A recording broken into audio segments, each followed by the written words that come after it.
Good morning student. आज फिर अपन चर्चा करेंगे उसी अध्याय 2 राजनीति विज्ञान कक्षा 11। कुछ महत्वपूर्ण पाठ्य पुस्तक के प्रश्न हैं, जिसमें एक है आपका, आज अपन चर्चा करेंगे 42वें संविधान संशोधन में। 42वां संविधान संशोधन कब हुआ तथा इसमें कौन से शब्द या चीज़ों को जोड़ा गया। तो सबसे पहले मैं आपको बता दूं कि 42वां जो संविधान संशोधन है, अपने भारतीय संविधान में दो महत्वपूर्ण संशोधन माने जाते हैं। तो 42वां और एक माना जाता है 44वां संविधान संशोधन। 42वां संविधान संशोधन हुआ 1976 में, ठीक है। 1976 के अंदर जो 42वां संविधान संशोधन हुआ, उसमें एक महत्वपूर्ण चीज जोड़ी गई थी। वो थी क्या? नागरिकों के मूल कर्तव्य। यानी भारतीय संविधान, मूल संविधान के अंतर्गत, यानी 26 जनवरी 1950 को जो अपना संविधान लागू हुआ था, उस संविधान के अंतर्गत ये मूल कर्तव्य व्यक्ति के नहीं थे। मूल अधिकार तो पीछे आपने पढ़ी लिए, मूल अधिकार 6 है, संपत्ति के अधिकार को हटा दिया गया। तो ये तो मूल संविधान में थे, लेकिन मूल कर्तव्य अपने संविधान के अंतर्गत नहीं थे। इन्हें जोड़ा गया था 1976 में, यानी 42वें संविधान संशोधन में। यानी मूल अधिकार और मूल कर्तव्य दोनों में ही घनिष्ठ संबंध है। मूल अधिकार और मूल कर्तव्य एक दूसरे के पूरक है। एक व्यक्ति के कर्तव्य दूसरे व्यक्ति के मूल अधिकार बन जाते हैं। तो 42वें जो संविधान संशोधन हुआ था, उसमें भारतीय संविधान में जो मूल कर्तव्य जोड़े गए, उसमें सबसे पहला था, मूल कर्तव्य में सबसे पहला अपनी बात करें, संविधान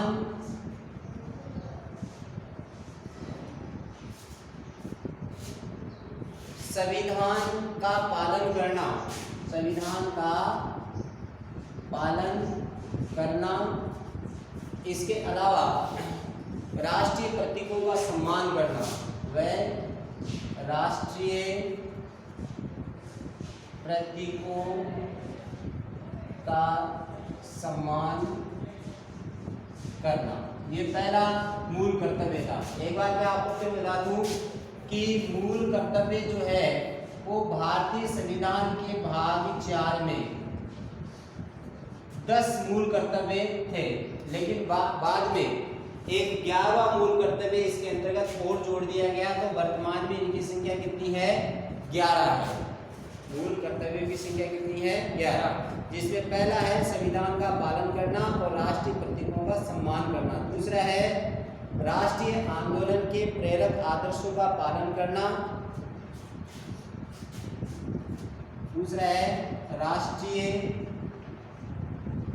आंदोलन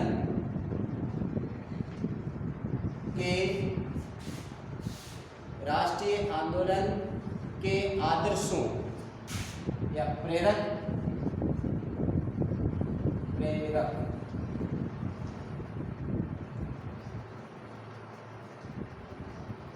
आदर्शों का पालन करना। तीसरा है देश की संप्रभुता, देश की एकता व अखंडता को बनाए रखना।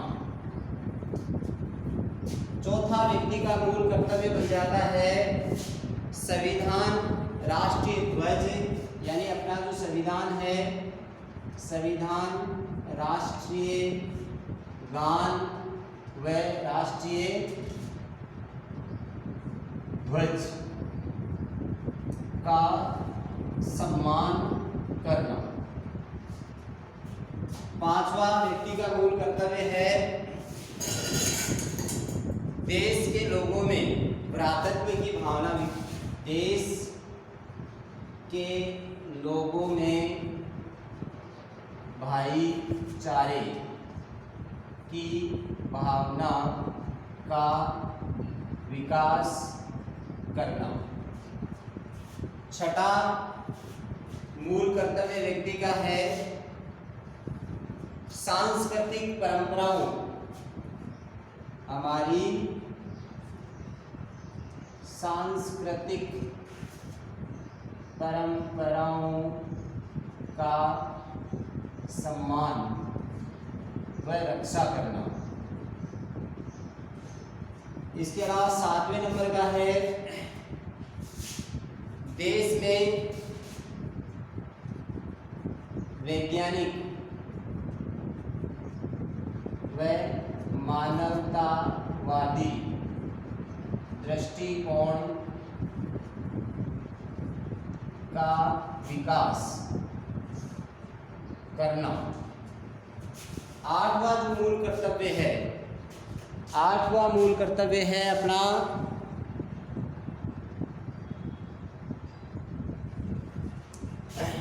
आठ नंबर पे आता है पर्यावरण की रक्षा। पर्यावरण व वन्य जीवों की रक्षा करना। 9 नंबर पे आता है सार्वजनिक संपत्ति, सार्वजनिक यानी सरकारी संपत्ति की सुरक्षा करना। 10 नंबर पे अपना आता है व्यक्तिगत एवं सामूहिक उत्कृष्ट का प्रयास करना। व्यक्तिगत व सामूहिक विकास को बढ़ाना। और सबसे महत्वपूर्ण जो मैंने अभी बताया था आपको कि भारतीय संविधान में जो 11वां मूल कर्तव्य जोड़ा गया था 86वें संविधान संशोधन के अंतर्गत सन 2002 में, वो था 11 नंबर का। मैं यहाँ लिख देता हूँ 6 से 14 वर्ष तक के सभी बच्चों को निःशुल्क एवं अनिवार्य शिक्षा प्रदान करना। कई बार ये प्रश्न आता है कि भारतीय संविधान में मूल कर्तव्य थे क्या, तो फिर से देख ले आप कि भारतीय संविधान के अंतर्गत मूल संविधान में मूल कर्तव्य नहीं थे, सिर्फ मौलिक अधिकार थे जो भारतीय संविधान के भाग 3 में जोड़े गए थे। और मूल कर्तव्यों को स्थान दिया गया भारतीय संविधान के भाग संख्या 4 में ये बताया गया कि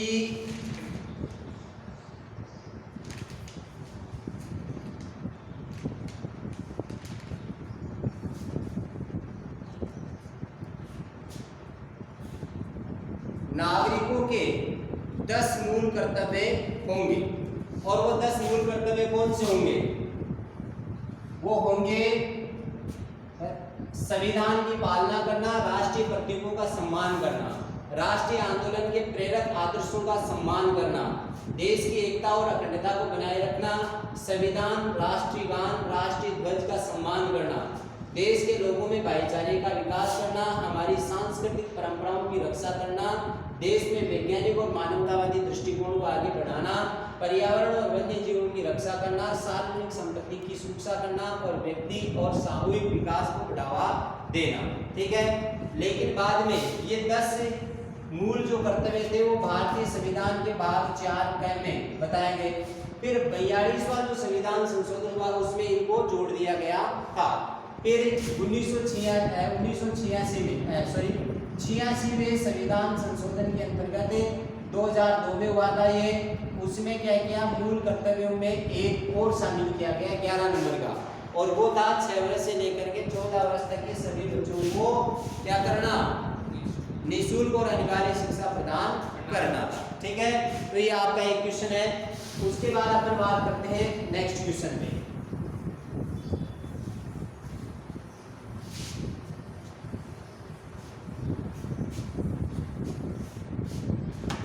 अगला क्वेश्चन आपके इस पाठ्य पुस्तक से संबंधित है आपके कि राष्ट्रीय मानवाधिकार आयोग, राष्ट्रीय मानवाधिकार आयोग, राष्ट्रीय मानवाधिकार आयोग क्या है? तो राष्ट्रीय मानवाधिकार आयोग क्या है, इसका गठन कब किया गया और क्यों किया गया, इससे संबंधित टॉपिक आपकी किताब के अंदर चलता है। तो राष्ट्रीय मानवाधिकार आयोग आज हम देखते हैं कि हमारे यहाँ देश में बहुत सारे लोग ऐसे समाज में जो आर्थिक रूप से कमजोर है, अशिक्षित लोग हैं, जिनको अपने अधिकारों का ज्ञान ही नहीं है। उन्हें ये नहीं पता कि मेरे अधिकार क्या है, मेरे कर्तव्य क्या है। कुछ लोग ऐसे हैं जिनके ऊपर अत्याचार होते हैं, जैसे मान लीजिए कि पुलिस की कस्टडी में कोई व्यक्ति है वो मर जाता है, या फिर पुलिस कस्टडी के दौरान किसी महिला के साथ ज्यादती होती है, उसके साथ मान लीजिए छेड़छाड़ होती है, या फिर पुलिस द्वारा किसी व्यक्ति का एनकाउंटर, फर्जी एनकाउंटर कर दिया जाता है, महिलाओं के साथ दुर्व्यवहार किया जाता है, और कई प्रकार से लोगों को उत्प्रेरित किया जाता है या फिर लोगों को प्रताड़ित किया जाता है। यानी लोगों को विशेष तौर से महिलाओं को उत्पीड़न व अन्याय से बचाने के लिए भारत सरकार ने 1993 में राष्ट्रीय मानवाधिकार आयोग की स्थापना की थी। इसमें 8 सदस्य होते हैं, ठीक है, यानी 8 सदस्य मानवाधिकार आयोग में होते हैं, जिसमें सर्वोच्च न्यायालय के सेवानिवृत्त या सेवारत न्यायाधीश शामिल होते हैं। इसके अलावा मानवाधिकार का उल्लंघन करने की शिकायत कहीं से भी अगर इन्हें मिलती है तो राष्ट्रीय मानवाधिकार आयोग स्वयं अपनी पहल पर या किसी पीड़ित व्यक्ति की याचिका पर क्या करती है, शिकायत को दर्ज करती है और उन्हें उनके अधिकार दिलाने का प्रयास करती है। मानव अधिकार के क्षेत्र में ये संस्था शोध करने का काम करती है। इसके अलावा मानव अधिकार आयोग का सबसे प्रभावी जो कार्य है वो पंजाब के युवाओं के गायब होने के संदर्भ में मान लो, या गुजरात में जो दंगे हुए थे उनकी जांच के रूप में रहो, इनका कार्य बहुत ही सराहनीय रहा था। तो राष्ट्रीय मानवाधिकार आयोग क्या है, इसकी स्थापना कब हुई?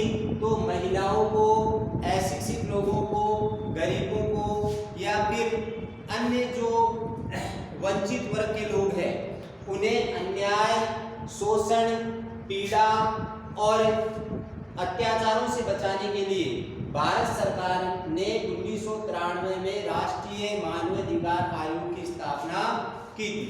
राष्ट्रीय मानवाधिकार आयोग में 8 सदस्य होते हैं, जिसमें सर्वोच्च न्यायालय के सेवारत या फिर सेवानिवृत्त जो न्यायाधीश होते हैं उनको इनमें शामिल किया जाता है। मानवाधिकारों का कहीं पर भी उल्लंघन होता है देश में, मान लीजिए कि पुलिस के द्वारा किसी को परेशान किया जा रहा है, किसी की अकारण मृत्यु हो गई या किसी पर किसी भी प्रकार का अत्याचार होता है, उसकी जब भी इन्हें शिकायत मिलती है तो राष्ट्रीय मानवाधिकार स्वयं अपनी पहल पर या किसी पीड़ित व्यक्ति की याचिका पर जांच करता है और उन्हें न्याय दिलाने का प्रयास करता है। ठीक है, ये है आपका मानवाधिकार आयोग। इसके बाद अपन बात करते हैं मौलिक अधिकार और मूल कर्तव्य। 2 चीजें आपके यहाँ आई, इनमें अंतर क्या है? मूल अधिकार और मूल कर्तव्य, इनके बीच अंतर क्या है? अंतर है नंबर 1, पहला, सबसे पहले मैं बात करूं कि मौलिक अधिकार नागरिकों से संबंधित है, मूल अधिकार जो है, यहाँ पे अपन पहले एक बार चर्चा करते हैं। मूल अधिकार और एक नीति निर्देशक तत्व है। नीति निर्देशक तत्व। मूल अधिकार और नीति निर्देशक तत्वों के बीच क्या अंतर है? तो मूल अधिकार जो है वो नागरिक अधिकार है। मूल अधिकार जो है वो नागरिकों से संबंधित है या नागरिकों से संबंधित नागरिक के अधिकार है, जबकि नीति निर्देशक तत्व है राज्य से संबंधित है। ये है राज्य से संबंधित, ये है नागरिक से संबंधित।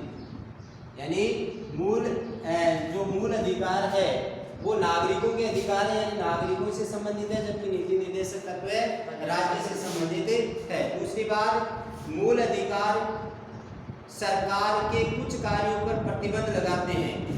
नंबर 2 है यह सरकार के कुछ कार्यों पर रोक लगाते हैं, जबकि नीति निर्देशक जो तत्व है वो कार्यों को, सरकार के कार्यों को करने की प्रेरणा देते हैं। ये सरकार को कार्य करने की प्रेरणा देते हैं।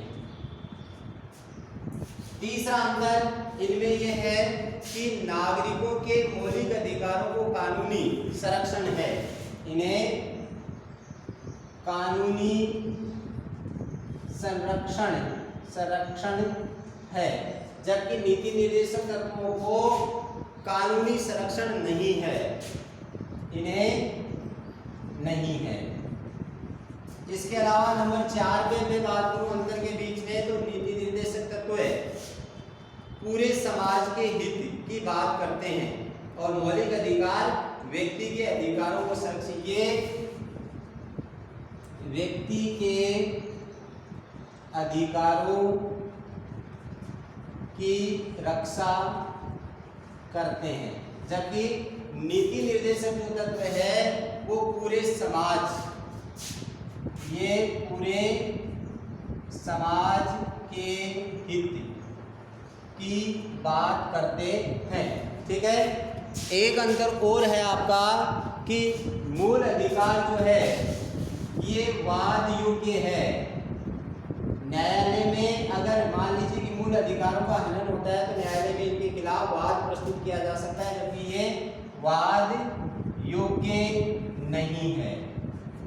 ठीक है। तो साधारण सा अंतर आप देखें तो मूल अधिकारों को भारतीय संविधान में भाग संख्या 3 में जगह दी गई है, जबकि नीति निर्देशक तत्वों को भाग संख्या 4 में शामिल किया गया है। मूल अधिकार नागरिक से संबंधित अधिकार है, जबकि नीति निर्देशक तत्व राज्य से संबंधित अधिकार है। दूसरा अंतर कि मूल अधिकार जो है वो सरकार के कुछ कार्यों को रोक लगाते हैं, जबकि ये सरकार को कार्य करने की प्रेरणा देते हैं। मूल अधिकारों को कानूनी संरक्षण प्राप्त है, यानी इनको कहीं पर भी इनका उल्लंघन होता है या इनका हनन होता है तो व्यक्ति कानूनी सहायता प्राप्त कर सकता है, जबकि यहाँ कानूनी सहायता प्राप्त नहीं कर सकता। ये व्यक्ति के अधिकारों की रक्षा करते हैं, यानी सिर्फ व्यक्ति के जो 6 अधिकार हैं उनकी रक्षा ही करते हैं, जबकि ये पूरे समाज के हित की बात करते हैं। ये न्यायालय में वाद योग्य है और ये न्यायालय में वाद योग्य नहीं है। उसके बाद अपन बात करते हैं, अगले क्वेश्चन की तरफ बढ़ते हैं। अगला महत्वपूर्ण क्वेश्चन आपके अफ्रीका से जुड़ा हुआ आ सकता है।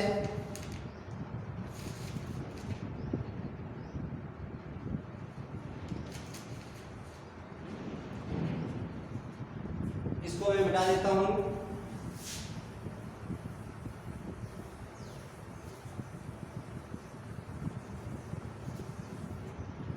एक क्वेश्चन आपके बनता है 1982 में एशियाई खेल हुए थे। 1982 में एशियाई खेल आयोजित हुए थे। प्रश्न बनता है कि 1982 के एशियाई खेलों के लिए निर्माण कार्य में ठेकेदारों द्वारा मजदूरों के मौलिक अधिकारों का किस प्रकार उल्लंघन किया गया। इस संबंध में दायर की गई याचिका के निर्णय में न्यायालय ने सरकार को क्या निर्देश दिए। यानी 1982 की बात है। 1982 के अंतर्गत एशियाई खेल खेले गए थे और उन खेलों के दौरान जो ठेकेदार जो थे 1982 में जो एशियाई खेल खेले गए थे उनमें ठेकेदारों ने क्या किया था? ठेकेदारों ने मजदूरों यानी वहां काम करने वाले मजदूरों के मौलिक अधिकारों का उल्लंघन किस प्रकार किया? तो 1982 के अंदर जो एशियाई खेल हुए उसके अंदर मैं आपको बताऊं कि 1982 के एशियाई खेलों में पहले फ्लाईओवर और स्टेडियम के निर्माण हेतु ठेकेदारों ने देश के विभिन्न भागों से बड़ी संख्या में गरीब मजदूरों और मिस्त्रियों की भर्ती की, लेकिन उनके काम करने की शर्तें बहुत बेकार थी। उन्हें सरकार द्वारा निर्धारित मजदूरी से कम मजदूरी दी गई।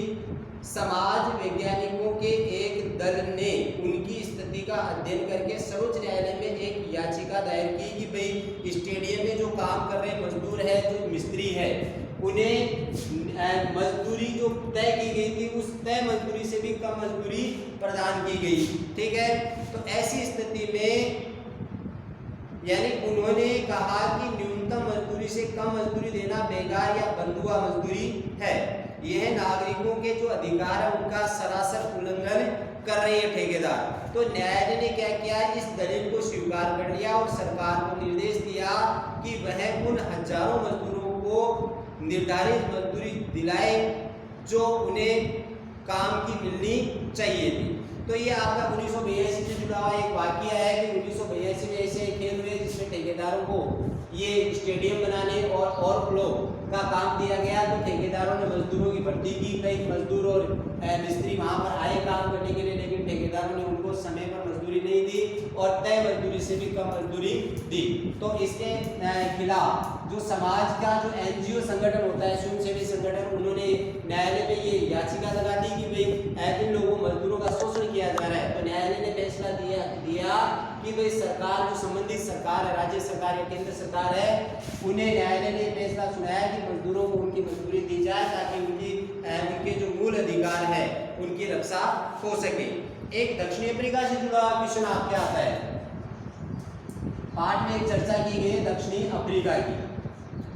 दक्षिणी अफ्रीका के संविधान में अधिकारों के घोषणा पत्र का अभिप्राय क्या है और उनके द्वारा नागरिकों को कौन कौन से अधिकार दिए गए हैं? तो दक्षिणी अफ्रीका में दिसंबर 1996 में, यानी दक्षिणी अफ्रीका का संविधान दिसंबर 1996 में लागू हुआ।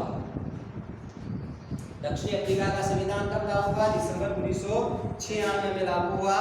दक्षिणी अफ्रीका में इस समयावधि के दौरान निर्मित और लागू किया गया ये संविधान जो था, इसमें रंग भेद वाली सरकार बनी, यानी गोरे और काले का भेदभाव करने वाली सरकार थी। तो उसे हटा दिया गया और उसके हटने के बाद ही दक्षिणी अफ्रीका में गृह युद्ध समाप्त शुरू हो गया था। दक्षिणी अफ्रीका के संविधान के अनुसार उनके अधिकारों का घोषणा पत्र दक्षिणी अफ्रीका में लोकतंत्र की आधारशिला है और उसमें ये कहा गया कि यह नस्ल, लिंग, गर्भधारण, वैवाहिक स्थिति, जातीय अथवा सामाजिक मूल, रंग, आयु, अपंगता, अंतरात्मा, आस्था, धर्म, भाषा, संस्कृति और जन्म आदि के आधार पर भेदभाव नहीं करेगा।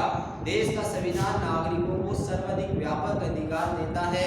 दक्षिण अफ्रीका में संवैधानिक अधिकारों को एक विशेष संवैधानिक न्यायालय लागू करता है।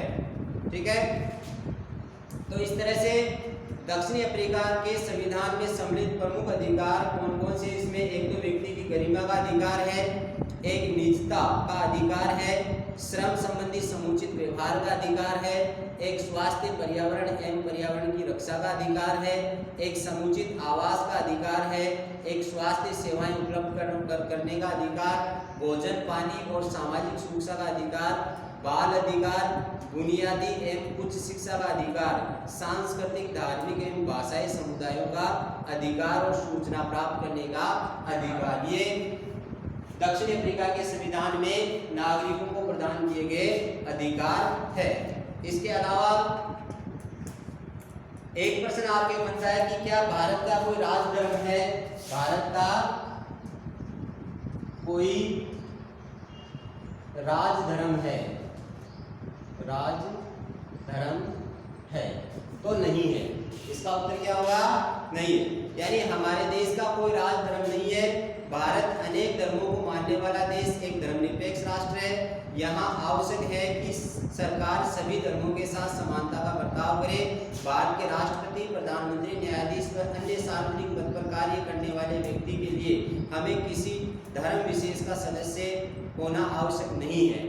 समानता के अधिकार के अंतर्गत नागरिकों को इस बात की गारंटी दी गई है कि सरकारी नौकरियों में नियुक्ति के लिए धर्म को आधार नहीं बनाया जाएगा। ठीक है, तो आज के लिए मैं समझता हूँ इतना काफी है आपको। ठीक है, निवारक नजरबंदी वगैरह ये मैंने आपको लगभग क्वेश्चन बता दिए। इस पार्ट के ये पार्ट आपका कंप्लीट हो चुका है। कल आपका नया तीसरा पार्ट स्टार्ट होगा।